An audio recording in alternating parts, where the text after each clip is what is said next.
Kapag sangkot ang yamang kalikasan sa proyekto, sino nga ba ang magsasakripisyo? Yan ang katanungan ngayon sa gitna ng isinusulong na Pax Silica Project ng gobyerno. Narito ang agenda report ni Erica Christensen. Isa sa mga pinaka-pinag-uusapang proyekto ngayon sa Pilipinas ang Pax Silica, isang US-led initiative na naglalayong bumuo ng mas ligtas na supply chain para sa artificial intelligence, semiconductors, critical minerals at advanced manufacturing.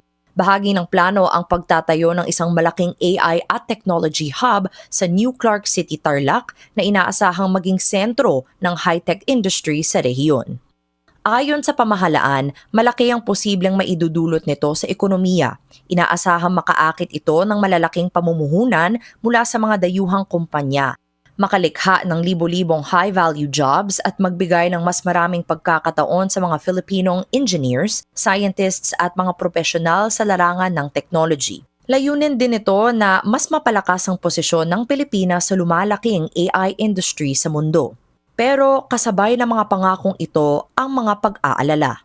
Sa social media, may mga netizens na nagpapahayag ng pangamba sa posibleng epekto ng malalaking data centers at pagmimina ng critical minerals sa supply ng tubig, kalikasan at mga komunidad. May ilan din ang nagtatanong kung mapapanatili ba ng Pilipinas ang sariling soberanya sa isang malaking proyekto pinangungunahan ng dayuhan mga kasosyo.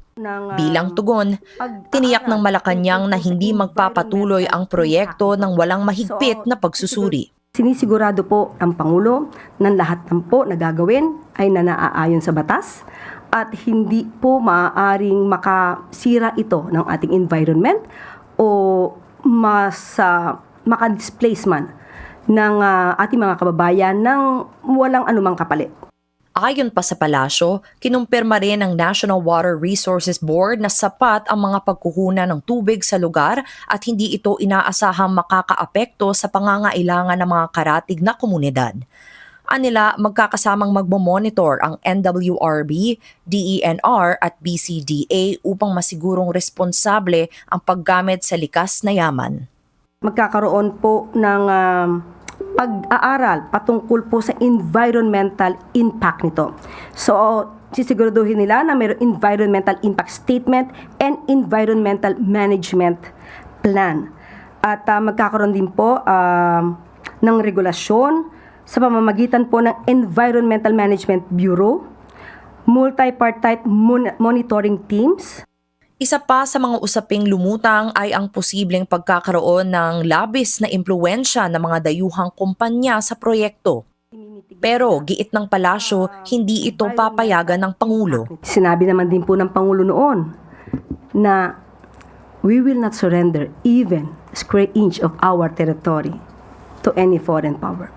Habang patuloy ang talakayan ukol sa Pax Silica, maliwanag na naghaharap ang Pilipinas sa isang mahalagang desisyon kung paano maibabalanse ang pag-unlad ng AI at high-tech industries habang pinangangalagaan ang kalikasan, mga komunidad at ang pambansang interes.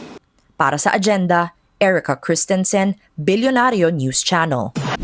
Manatiling nakatutok sa Bilyonaryo News Channel. Sumubaybay sa aming social media accounts at mag-subscribe sa aming YouTube channel para sa mga bago at eksklusibong balita.